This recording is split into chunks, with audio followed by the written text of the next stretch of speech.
Saygılar, selamlar, hayırlı Ramazanlar. Çok lezzetli, parmak yedirten beyti kebap tarifi tüm detayları ve püf noktalarıyla sizler için hazırladım. Gerçekten dışarıda yediklerinizi aratmayacak bir tarif oldu. Yoğurt ve sosla buluşunca enfes bir lezzet ortaya çıktı. Eğer siz de evde kebap yapmak istiyorsanız bu tarifi mutlaka deneyin. Üstelik yufka ile hazırladığımız için çok da pratik. Davet sofralarınıza görselliğiyle renk katacak beyti kebap ana yemek ile yanında bulgur pilavı, közlenmiş biber, domates ve yoğurtla servis edebilirsiniz. Ev usulü beyti son derecede ekonomik ve doyurucu bir tarif. Evde beyti kebabı nasıl yapılır? Kebap keyfini, beyti kebabı tarifimi deneyecek olanlara şimdiden afiyet olsun. Beyti kebap iç harcımız için öncelikle 2 adet büyük boy kabukları soyulmuş kuru soğanlarımızı küçük parçalara kesip hemen ardından 4 diş sarımsağımı da 2'ye 3'e bölüp malzemelerimi blenderdan geçirip yoğurma kabıma aldığım 1 kilo dana kıyma içerisine alıyorum. Burada kullanacağımız dana kıyma sadece bir kez çekilmiş olmalı. 2 adet yıkanmış kırmızı kapya biberlerimin içlerindeki çekirdeklerinden arındırıp temizleyip küçük parçalara ayırıyorum. Ve 2 adet yeşil biberlerime de aynı işlemlerimi yapıp blenderdan geçirip iç harcımızın bulunduğu kabıma boşaltıyorum.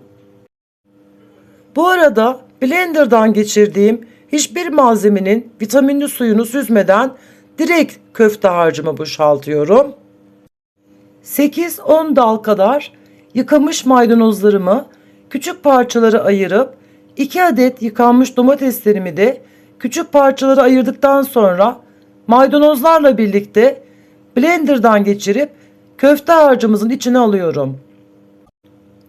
1 kilo dana kıyma içerisine koyduğum malzemelerin hemen üzerine 1 adet yumurta, 1 çay bardağı galeta unu, yarım fincan sıvı yağ, 1 tatlı kaşığı kekik, 1 yemek kaşığı tuz, 1 tatlı kaşığı kimyon, 1 tatlı kaşığı karabiber, 1 çay kaşığı acı pul biber, 1 tatlı kaşığı kırmızı toz biber ilave edip köfte harcımızı güzelce yoğuruyorum.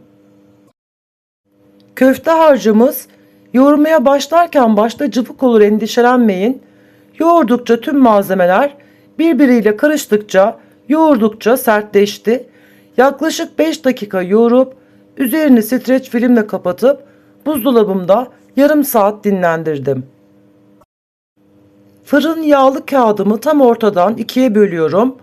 Buzdolabında dinlendirmiş olduğum köftelerimi elimle sıkıştırıp şekil verip yağlı kağıt boyunca dizip kenarlarını düzeltip videoda gösterdiğim gibi rulo yapıp fırın tepsime alıyorum. Köftelerimizin her yerini fırın kağıdı ile sardığımız için kendi buharında lezzeti kaybolmadan çok güzel pişiyor bu şekilde. Bu teknikle hazırlamanızı öneririm. Yıllardır aynı teknikle hazırlarım.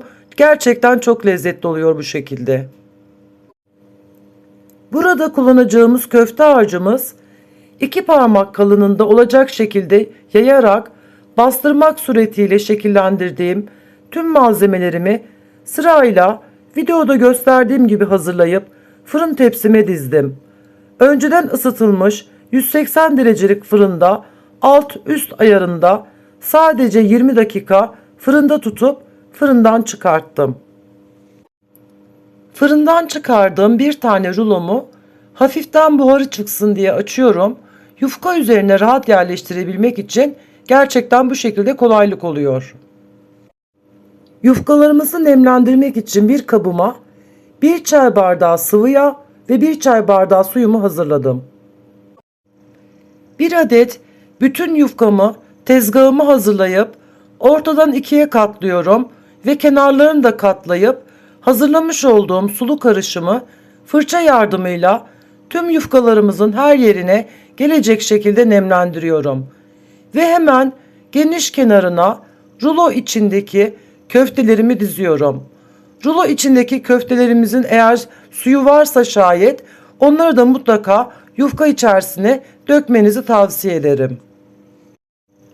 Yufkaya sararak rulo haline getirdiğimiz beyti kebaplarımızı videoda gösterdiğim gibi 2 parmak kalınlığında kesip bambu çöp şişlerime dizip altı yağlanmış fırın tepsime diziyorum.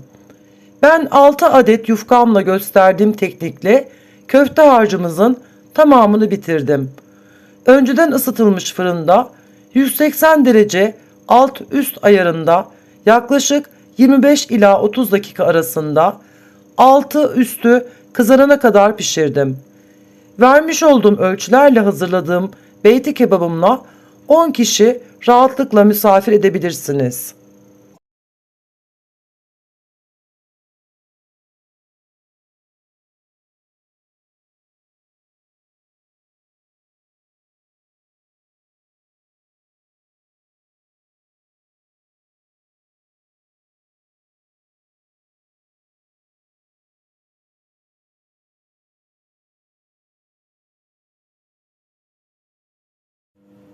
Bir yemek kaşığı domates salçası ilave ettiğim sosumun içerisine 1 çay kaşığı şeker, 1 çay kaşığı tuz, 1 tatlı kaşığı karabiber ekleyerek karıştırıyorum. Hemen üzerine 1 çay bardağı su ilavesi yapıp homojen sos görüntüsü olana kadar pişirip ocaktan alıyorum. Hemen ocağımın üzerine aldığım tavama domates, kırmızı biber ve yeşil biberlerimi de atıp güzelce közlüyorum. Bu arada ocağın diğer kenarına pişirmiş olduğum bulgur pilavını bir kaseme doldurup kaşıkla bastırıp kasemde sıkıştırdım. Kebapla birlikte ikram etmeye hazır hale getirdim. Kırmızı kapya ve yeşil biberlerle birlikte domateslerimi de közledikten sonra ayrı bir tavamda 2 yemek kaşığı tereyağımı 100 gram margarinle birlikte güzelce eritip iyice kızdırıyorum. Kızgın yağımızı, beyti kebaplarımızı tabağımıza aldığımızda üzerinde gezdirerek servis yapıyorum. Umarım videomda sizlere faydalı olabilmişimdir. Emeğe saygı ve de kanalımın ilerleyebilmesi için ücretsiz yapacağınız abonelikler beni çok mutlu eder. Elimden geldiğince, dilim döndüğünce sizlere evde beyti kebap tarifini vermeye, anlatmaya çalıştım. Bir kusurumuz olduysa affola. Hoşça kalın, sağlıkla, sevgiyle kalın.